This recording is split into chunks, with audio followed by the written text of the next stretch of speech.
There's like this weird empty space here.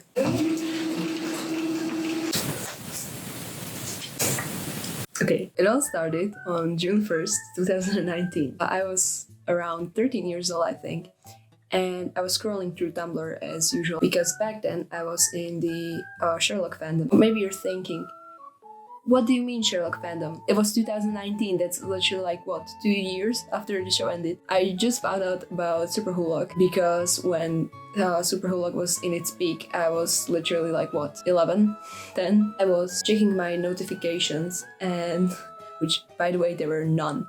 No one wanted to interact with me because I was super cringe. I posted like really cringe art. I went to like check the trending page. I saw this new fandom in the #1 chart. I stared like, who are you? I've never heard about you. It was Good Omens. I literally never heard about it. I know it might sound like really weird because Good Omens was like pretty popular because of the book. But I'm not British or anything, as you can hear. I didn't really read that much. I mean, I read books when I was younger, but it was mostly like what?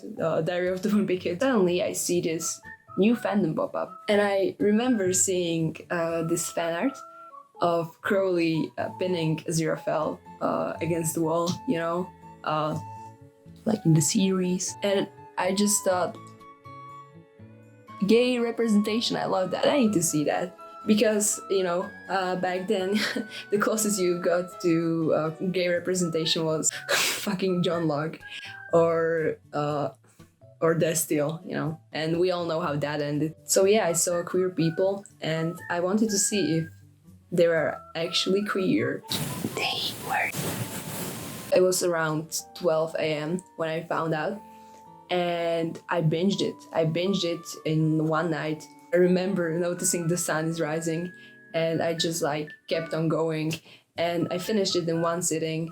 I had school the next day, so I didn't sleep because of the show. I loved it. I didn't think that I liked it that much, and I definitely didn't think that even like 4 years later, I would think about it this fondly. I joined the fandom.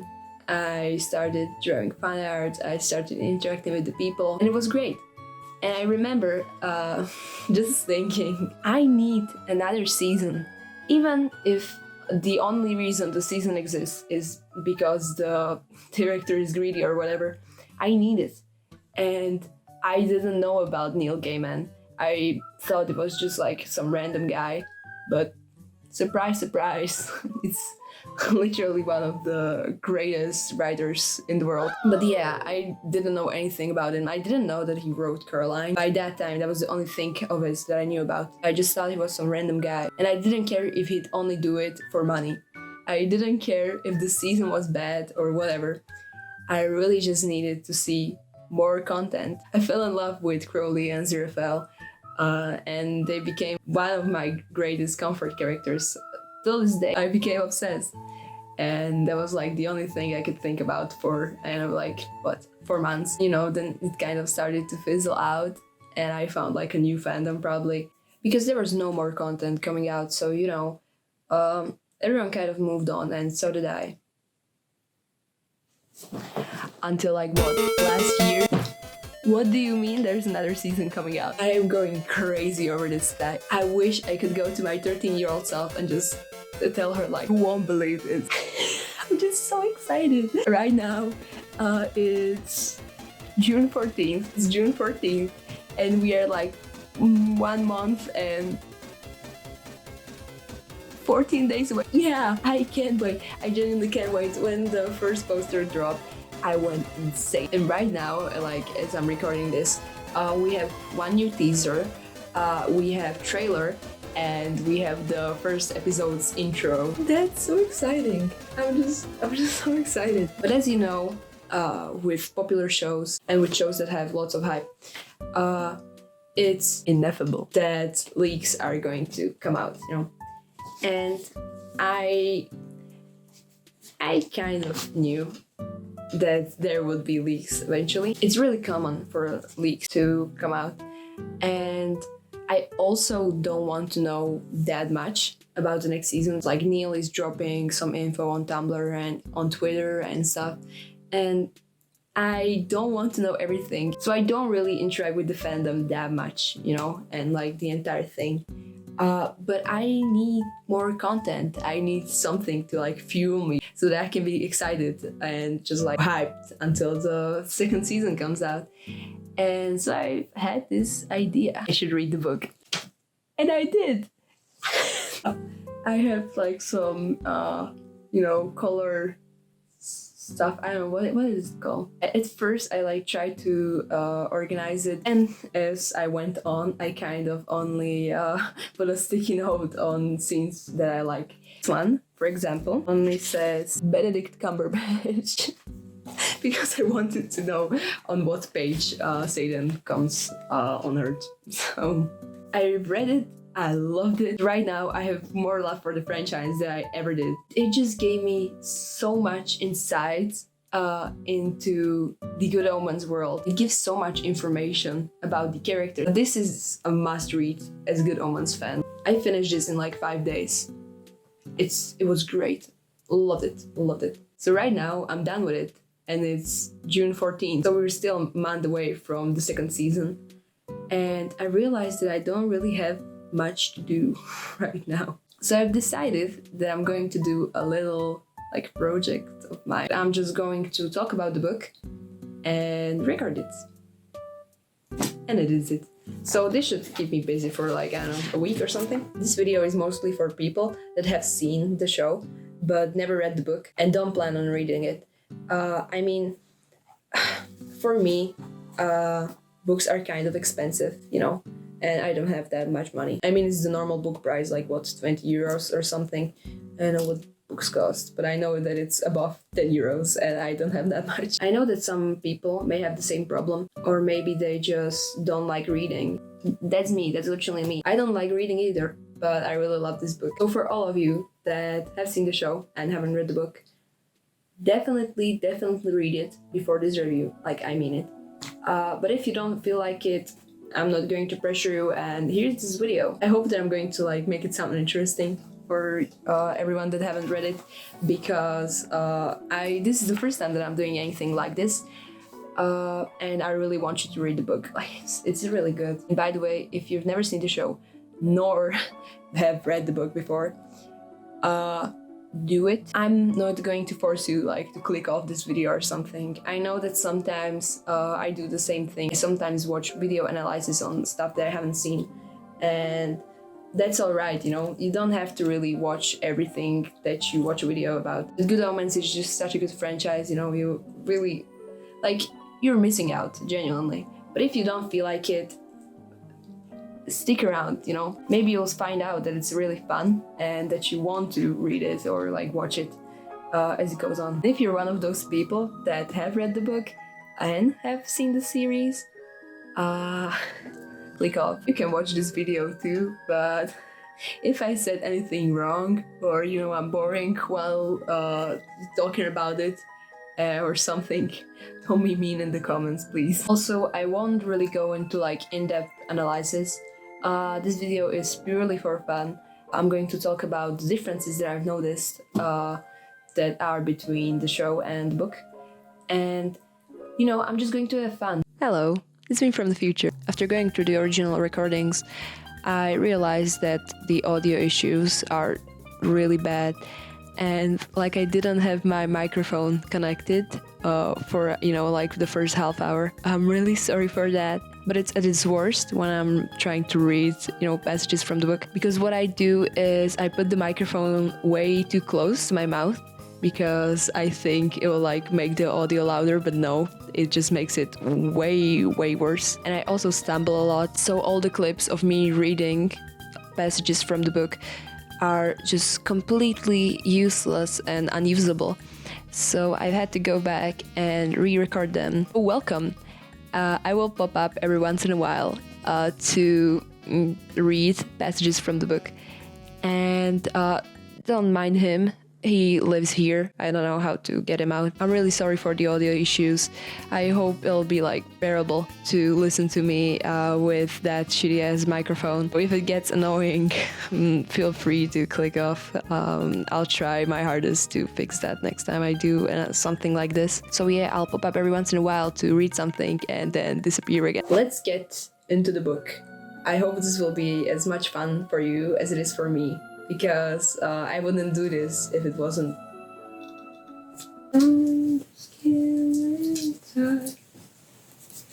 Okay, so it starts in the beginning, and not just the beginning of the book, but the beginning in Eden. But one thing that you'll notice pretty early on is that Crowley and Aziraphale are not as close as they are in the show. And it's shown just in like really small things, but you'll notice it. A lot of fan favorite scenes from the show are missing in the book, and those were just like added on as Neil Gaiman wrote the show. So I didn't know that. I didn't know that most of the sweet and caring scenes were added on, but they were. And I saw a post of Neil Gaiman explaining why. Because when Neil Gaiman and Terry Pratchett wrote the first book, they didn't write it as a love story between Crowley and Aziraphale, but the series was written as a love story. So that's just really sweet. But you can kind of feel it in the book, you know. For example, Aziraphale never puts a wing over Crowley when it starts raining. And I mean, that isn't that big of a thing, but it is like one of the little nice details that we all love from the show. And yeah, it's missing in the book. Also, God uses he/him pronouns in the book, which hits you like a truck, you know, because when you're used to the series she/her God, and suddenly everyone starts talking about God as him, it's really weird. And I get surprised every time they address God and it's a he. Okay, I'm back. Someone called me like 5 times and it was an unknown number, so I don't pick up unknown numbers. But it started to get really annoying, so I picked it up and it was just some guy telling me that he smells weed from my apartment, but I live in a house. I don't know what that one is about. Anyways, back to the video. Another thing that I love is that in the book it's way more visible that Crowley loves humans, and God just has this monologue where he talks about why Crowley loves people. It's because no matter how hard he tries to fuck with people and to make their life worse, they somehow always manage to be worse than him. And he finds that amusing.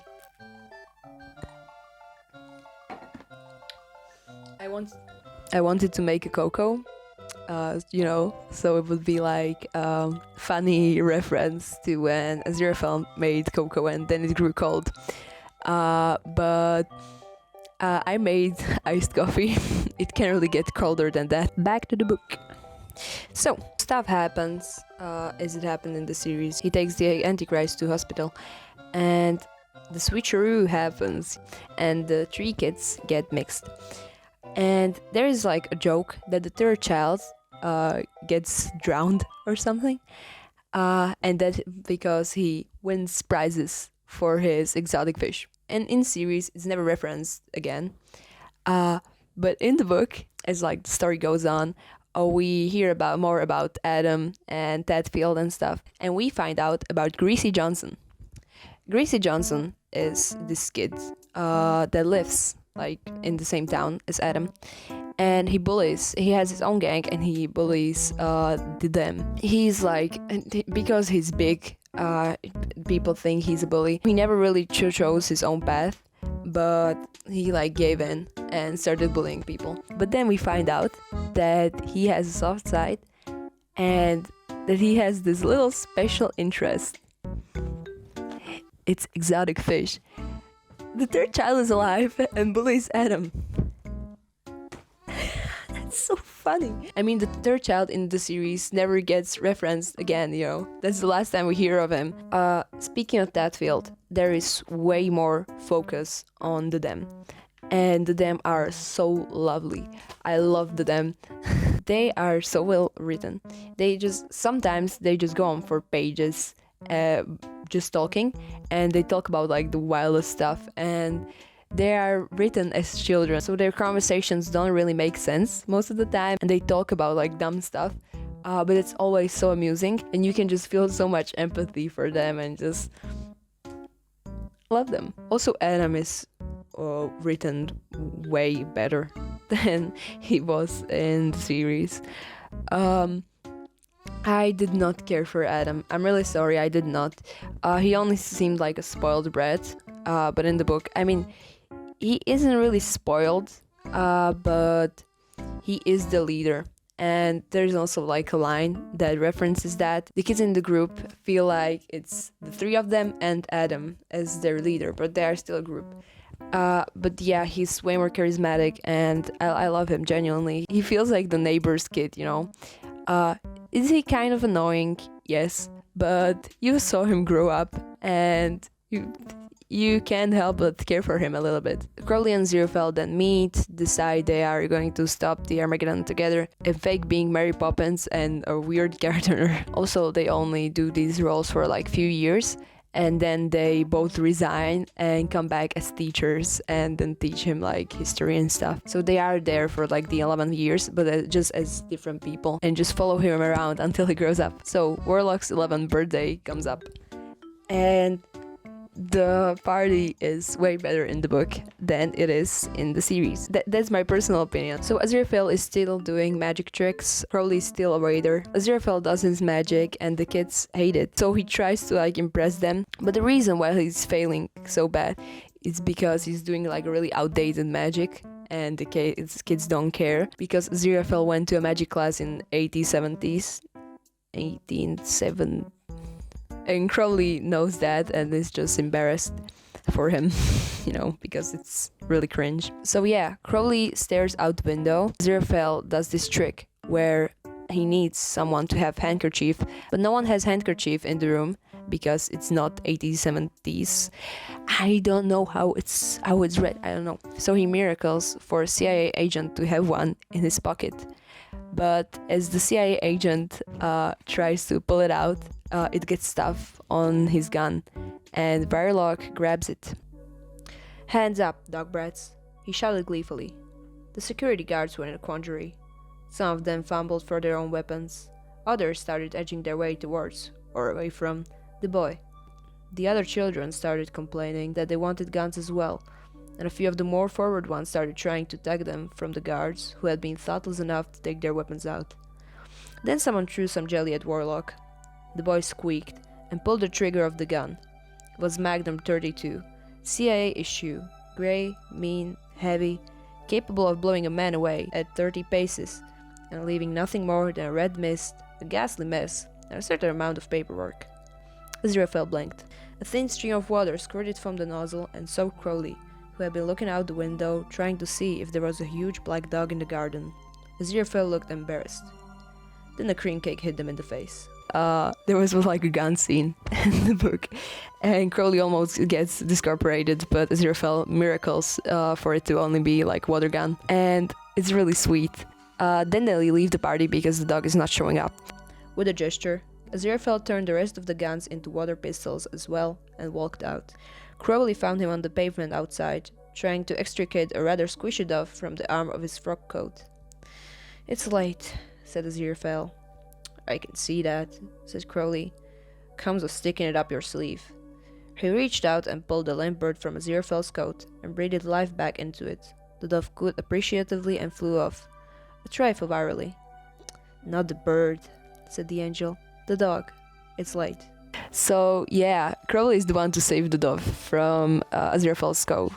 I thought that was really sweet, and I like that detail, because in the show it's Aziraphale that breathes life back into the dove. So yeah, they realize that they have the wrong child and go to the hospital. Aziraphale, when in the car, feels love. He feels that someone loves this place. And I didn't get it when I heard it in the series, but in the book later on it's explained that the love Aziraphale feels is the love that Adam feels for the place. Adam is just so strong that he makes Statfield the most perfect place on earth, and that is also why Aziraphale can feel the love. It's all coming from Adam. So as they're driving, Crowley hits Anathema, and Aziraphale literally remakes her entire bike. Like, he just keeps adding on, and it's becoming ridiculous. And Crowley's just like, "What are you doing?" And at the end, like when they drive her to her cottage, he miracles it to be the normal way the bike was before. And Anathema, the entire ride, was like super scared because there are these two men in the night that hit her and now are driving her somewhere, while her bike keeps like changing, and she's terrified. Aziraphale bowed again. "So glad to have been of assistance." "Thank you," said Anathema icily. "Can we get on?" said Crowley. "Good night, miss." "Get in, Angel." Well, that explained it. She had been perfectly safe after all. She thinks they're two gay men. Oh, they were trying to murder me. They're weird because they're gay as shit. Then they get to the hospital and they get hit by the paintball balls. They're way more dramatic in the book, and I just loved it. Crowley sank down with his back against the statue. Aziraphale had already toppled backward into a rhododendron bush, a dark stain spreading across his coat. Crowley felt dampness sufficing his own shirt. This was ridiculous. The last thing he needed now was to be killed. It would require all sorts of explanations. They didn't hand out new bodies just like that. They always wanted to know what you'd done with the old one. It was like trying to get a new pen from a particularly bloody-minded stationery department. He looked at his hand in disbelief. Demons have to be able to see in the dark, and he could see that his hand was yellow. He was bleeding yellow. Gingerly, he tasted a finger. Then he crawled over to Aziraphale and checked the angel's shirt. If the stain on it was blood, something had gone very wrong with biology. "Whew, that stung," moaned the fallen angel. "Got me right under the ribs." "Yes, but do you normally bleed blue?" said Crowley. Aziraphale's eyes opened. His right hand patted his chest. He sat up. He went through the same crude forensic self-examination as Crowley. "Paint?" he said. Crowley nodded. "What are they playing at?" said Aziraphale. "I don't know," said Crowley, "but I think it's called Silly Buggers." His sound suggested that he could play it too, and do it better. And then there's like the scene where Aziraphale is, pissed about the coat because he'll always know the stain is there. And Crowley doesn't miracle it away. The stain just stays there. So this is like another instance where the series just has these little scenes that shows they care about each other more there. And Crowley miracles for all the guns to be real guns, and Aziraphale, scolds him for it, and Crowley admits that they are all going to be safe. "There are people out there shooting one another." "Well, that's just it, isn't it? They're doing it to themselves. It's what they really want to do. I just assisted them. Think of it as microcosm of the universe. Free will for everyone. Ineffable, right?" Aziraphale glared. "All right," said Crowley wretchedly. "No one's actually going to get killed. They're all going to have miraculous escapes. It wouldn't be any fun otherwise." Aziraphale relaxed. Crowley," he said, beaming, "I've always said that deep down inside, you're really quite a—" All right, Crowley snapped.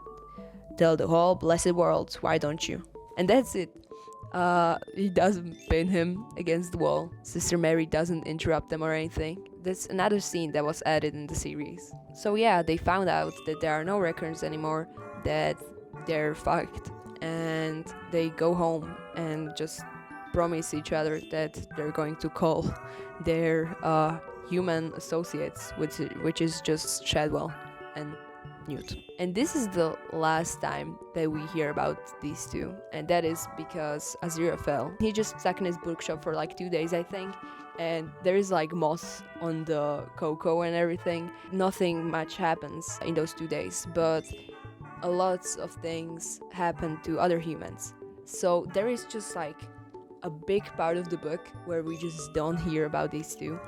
And I think the series did this better. And by better, I mean they invented the entire Alpha Centauri plot. In the book, Crowley never plans on leaving Earth. From the beginning to the end, he always plans to stay on Earth and to help people, even if he was to die there. He loved Earth.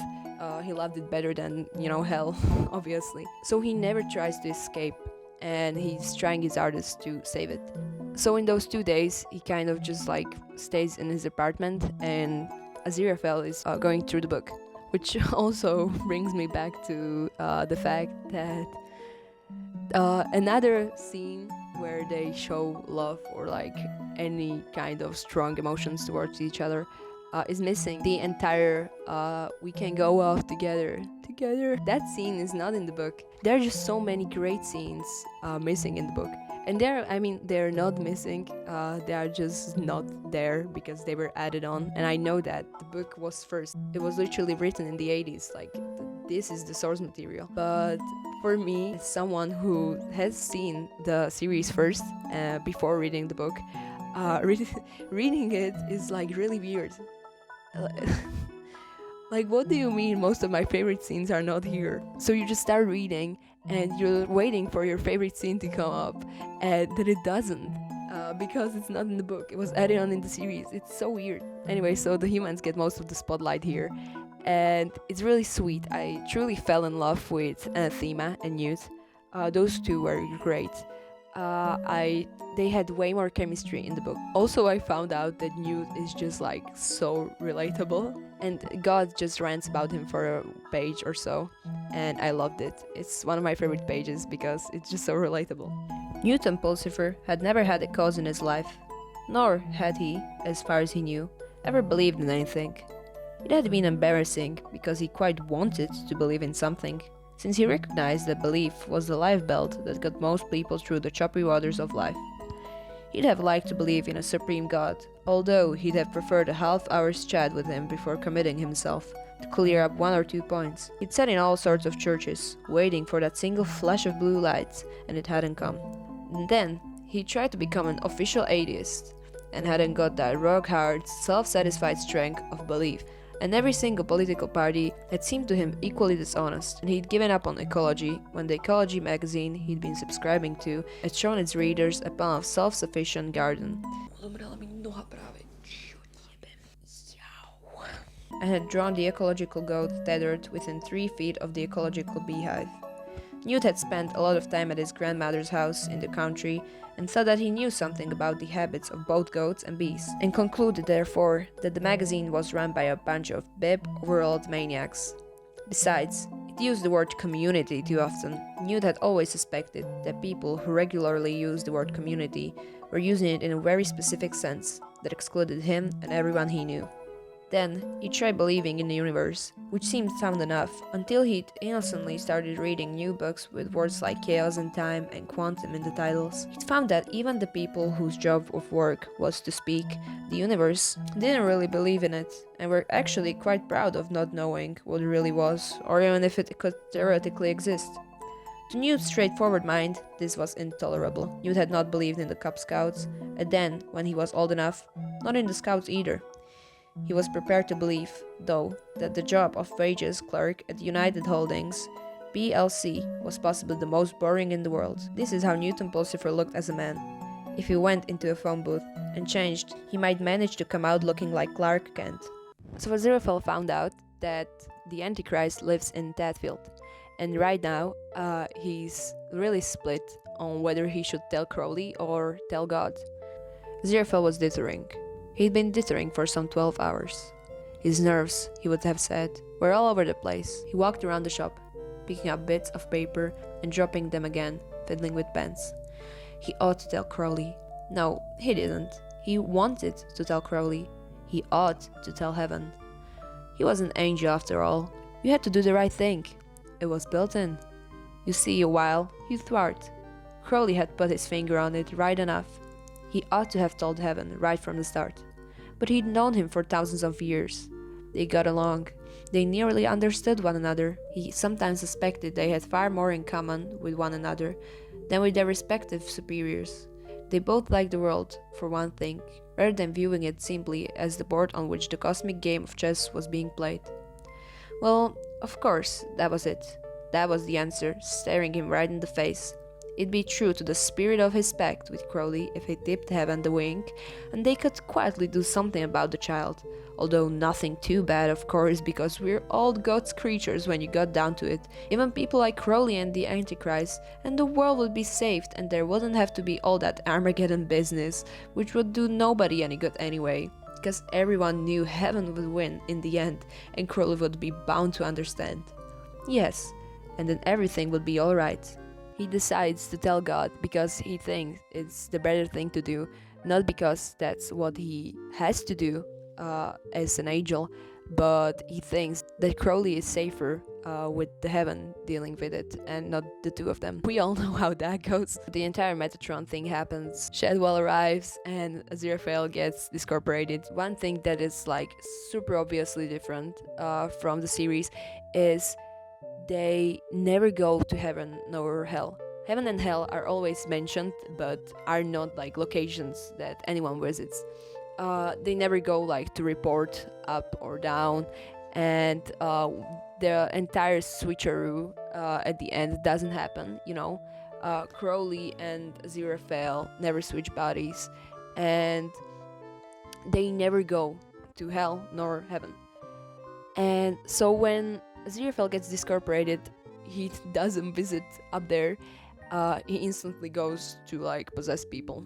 It's like, okay, we're leaving. I need to go back. And now we're at the bookshop burning down scene. I cannot describe with words how much I love that scene in the series. It probably changed like my brain chemistry or something when I was 13. That's why I was like super looking forward to it in the book.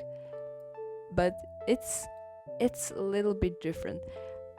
I expected it to be super dramatic because everything is way more dramatic in the book, and I also love how God explains everything, and I thought that it would be super angsty because God would just go on about how Crowley is literally desperate and sad and, broken, but he doesn't really do that.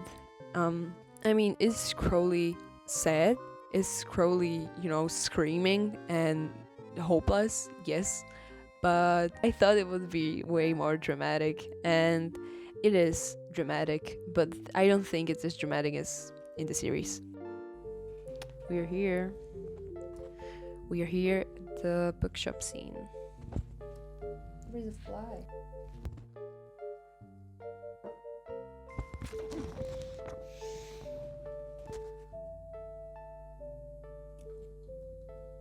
So there are some people standing in front of the bookshop as it's burning, and Crowley is trying to get in. Crowley pushed straight through them. They scarcely spared him a glance. Then he pushed open the door and stepped into an inferno. The whole bookshop was ablaze. "Aziraphale," he called. "Aziraphale, you stupid. Aziraphale, are you here?" No answer. Just the crackle of burning paper and the splintering of glass as the fire reached the upstairs rooms, the crash of collapsing timbers. He scanned the shop urgently, desperately, looking for the angel, looking for help. In the far corner, a bookshelf toppled over, cascading flaming books across the floor. The fire was all around him, and Crowley ignored it. His left trouser leg began to smolder. He stopped it with a glance. "Hello, Aziraphale, for somebody's sake, Aziraphale." The shop window was smashed from the outside. Crowley turned, startled, and an unexpected jet of water struck him full in the chest. His shades flew to a far corner of the room and became a puddle of burning plastic. Yellow eyes with slitted vertical pupils were revealed. Wet and steaming, face ash blackened, as far from cool as it was possible for him to be, on all fours in the blazing bookshop, Crowley cursed Aziraphale and the Anathema plan, and above and below. Then he looked down and saw it. The book that the girl had left in the car in Tadfield on Wednesday night. It was slightly scorched around the cover, but miraculously unharmed. He picked it up, stuffed it into his jacket pocket, stood up unsteadily, and brushed himself off. The floor above him collapsed. With a roar and gargantuan shrug, the building fell in on itself, in a rain of brick and timber and flaming debris. Debris. Outside, a fireman was explaining to anyone who would listen. "I couldn't stop him. He must have been mad or drunk. Just ran in. I couldn't stop him. Mad. Ran straight in. Horrible way to die. Horrible, horrible. Just ran straight in. Then Crowley came out of the flames. The police and the firemen looked at him, saw the expression on his face, and stayed exactly where they were. He climbed into the Bentley and reversed back into the road, swung around the fire truck, into Wardour Street, and into the darkened afternoon. So yeah, he gets over it pretty quickly. The lines, "somebody killed my best friend, bastards, all of you," is like missing, and those were really strong lines. So yeah, it was kind of sad, not in the way that, oh, Aziraphale probably died. It was sad because I miss those lines. I really look forward to reading them. We're almost at the end. I just realized I only have 3 bookmarks left. This is crazy. Okay, so Aziraphale went around possessing people and tried to find someone that's, in London. And it's not working out for him. He just starts like possessing people all over the world. He starts possessing people all over the world. What? He starts possessing people.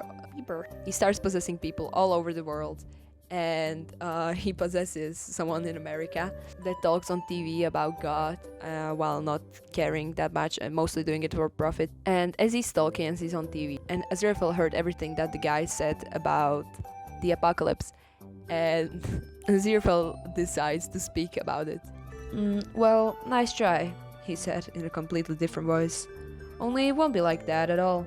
Not really. I mean, you're right about the fire and war and all that, but the rapture stuff, well, if you could see them all in heaven, serried ranks of them, as far as the mind can follow and beyond, league after league of us, flaming swords, all that, well, what I'm trying to say is, who has the time to go around picking people out and popping them up in the air to sneer at people dying of radiation sickness on the parched and burning earth below them? If that's your idea of morally acceptable time, I might add. As far for that stuff about heaven inevitably winning, well, to be honest, if it were that cut and dried, there wouldn't be a celestial war in the first place, would there? It's propaganda, pure and simple. We've got no more than a 50% chance of coming out on top.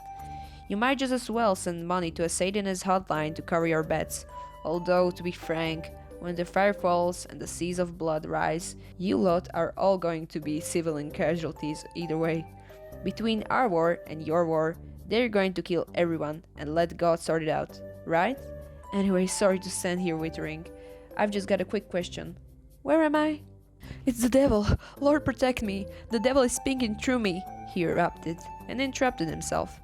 Oh no, quite the opposite in fact. I'm an angel. Ah, this has to be America, doesn't it? So sorry, can't stay. There was a pause. Marvin tried to open his mouth, but nothing happened. Whatever was in his head looked around. He looked at the studio crew, those who weren't phoning the police or sobbing in corners. He looked at the grey-faced cameraman. Gosh, he said. Am I on television? Aziraphale possesses Madame Tracy, they go out with Shadwell to Tedfield, and everything is the same there. Okay, I'm back. I had to put my shirt down. It's really hot in here. Okay, so Crowley is driving back from the burning bookshop, and the Bentley is driving itself as he's scrolling through the nice and proper prophecies of Agnes Nutter, the witch. And that is like a thing in the book. The Bentley kind of has like a life of itself, and that's because Crowley loves it so much. Crowley and Aziraphale have this thing where they can like miracle stuff unconsciously. It happens later on in the book too. Crowley thinks that all cars have CD players in them, and so all cars suddenly do. So yeah, the Bentley is driving, and Crowley is just frantically looking through the book, and he finds Aziraphale's notes. Crowley was getting sick of it, taking the opportunity to reread Aziraphale's notes, and to thumb through Agnes Nutter's prophecies, and to do some serious thinking. His conclusions can be summarized as follows. Number 1. Armageddon was underway. Number 2. There was nothing Crowley could do about this. Number 3. It was going to happen in Tedfield, or to begin there, at any rate. After that, it was going to happen everywhere. Number 4. Crowley was in Hell's Bad books. Not that Hell has any other kind. Number 5. Aziraphale was, as far as could be estimated, out of equation. Number 6. All was black, gloomy, and awful. There was no light at the end of the tunnel. Or if there was, it was an oncoming train. Number 7. He might just as well find a nice little restaurant and get completely and utterly pissed out of his mind while he waited for the world to end. Number 8. And yet. And that was where it all fell apart. Because, underneath it all, Crowley was an optimist. If there was one rock-hard certainty that had sustained him through the bad times, he thought briefly of the 14th century, then it was utter surety that he would come out on top, that the universe would look after him. Okay, so hell was down on him. So the world was ending. So the Cold War was over and the Great War was starting for real. So the odds against him are higher than a van load of hippies on a blotter full of Owsley's old original. There was still a chance. It was all a matter of being in the right place at the right time. The right place was Tadfield. He was certain of that. The right time was getting there before the end of the world. He checked his watch. He had 2 hours to get to Tadfield. Although, probably even the normal passage of time was pretty shaky by now. Crowley tossed the book into the passenger seat. Desperate time, desperate measures. He had maintained the Bentley without a scratch for 60 years. What the hell? He reversed suddenly, causing severe damage to the front of the red Renault 5 behind him, and drove up on the pavement. He turned on the lights and sounded his horn. That should give any pedestrians sufficient warning that he was coming. And if they couldn't get out of the way, well, it'd all be the same in a couple of hours. Maybe. Probably. Hey-ho, said Anthony Crowley and just drove anyway. So yeah, that's way different. In the series, Crowley completely gives up after Aziraphale dies. But in the book, he doesn't. He's an optimist and he goes to Tadfield. Because at this point, like, what other choice he has? But it just shows the contrast between book Crowley and series Crowley. And it also shows how the series Crowley cares about Aziraphale and just loses all his hope and doesn't even care about dying when he's gone. Now we've arrived in Tadfield. Everyone is there. The 4 riders, Anathema and Newt, Shadwell and Madame Tracy, Crowley and Aziraphale, and the Dem. Aziraphale is back in his normal body because Adam makes it that way. And just, everything went down as it went down in the series. Except one thing, because there is no heaven nor hell, we don't see many of the demons and angels. And that's why when they're standing in the base military area, it's not Gabriel and Beelzebub that arrives to tell Adam what he did, but it's Metatron and Beelzebub. We never, by the way, see Gabriel or Michael or whatever. Those are like the only two. Those are the 2 highest beings that we hear about. So as Crowley and Aziraphale were to leave in a jeep that was brought by the military people, like the soldiers, Crowley smells something burning, and the ground starts shaking, and they realize it's Satan. Satan is coming up. The scene is also different than it is in the series. Crowley wants to run away for probably the first time in the book, and I know where he really wanted to, run, because it's literally the fucking Satan. This is where he gives up, just as he did in the series, but in the series it's less weird because Crowley gives up there like all the time. Oh, Aziraphale is dead, I'm giving up. Like he did not care. It was mostly Aziraphale pushing him to the end, but in the book he was an optimist, but this is where he like loses hope, and it does not go as it did in the series. And it's pretty possible that you've heard about this scene. I've heard about this scene. It was shared a lot on Tumblr because after the series dropped, people started reading the book and they reshowed all their favorite parts. In the jeep, Crowley was cursing. Aziraphale laid a hand on his shoulder. "There are humans here," he said. "Yes," said Crowley. "And me." "I mean, we shouldn't let this happen to them." "Well, what?" Crowley began and stopped. "I mean, when you think about it, we've got them into enough trouble as it is. You and me. Over the years. What with one thing and another. We are only doing our jobs," muttered Crowley. "Yes, so what? Lots of people in history have only done their jobs, and look at the trouble they caused." "You don't mean we should actually try to stop him?" "What have you got to lose?" Crowley started to argue and realized that he couldn't. There was nothing he could lose that he hadn't lost already. They couldn't do anything worse to him than he had coming to him already. He felt free at last. He also felt under the seat and found a tire iron. It wouldn't be any good, but then nothing would. In fact, it'd be much more terrible facing the adversary with anything like a decent weapon. That way, he might have a bit of hope, which would make it worse. Aziraphale picked up the sword, lately dropped by war, and hefted its weight thoughtfully. Gosh, it's been years since I used this, he murmured. About 6,000, said Crowley. My word, yes, said the angel. What a day that was, and no mistake. Good old days. Not really, said Crowley. The noise was growing. People knew the difference between right and wrong in those days, said Aziraphale dreamily. Well, yes, think about it. Ah, yes. Too much messing about? Yes. Aziraphale held up the sword. There was a humph, and it suddenly flamed like a bar of magnesium. Once you've learned how to do it, you'll never forget, he said. He smiled at Crowley. I'd just like to say, he said, if we don't get out of this, that I'll have known deep down inside that there was a spark of goodness in you. That's right, said Crowley bitterly. Make my day. Aziraphale held out his hand. Nice knowing you, he said. Crowley took it. Here's to the next time, he said. And Aziraphale? Yes. Just remember, I'll have known that deep down inside you are just enough of a bastard to be worth liking. The coats of Aziraphale and Crowley split along the seams. If you are going to go, you might as well go in your own true shape. Feathers unfolded towards the sky.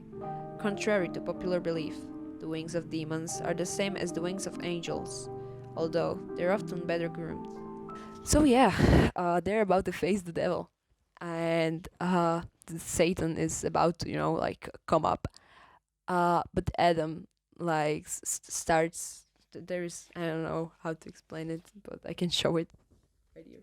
Adam stops him with a few thoughts, and it's really weird. Adam looked around. He looked down.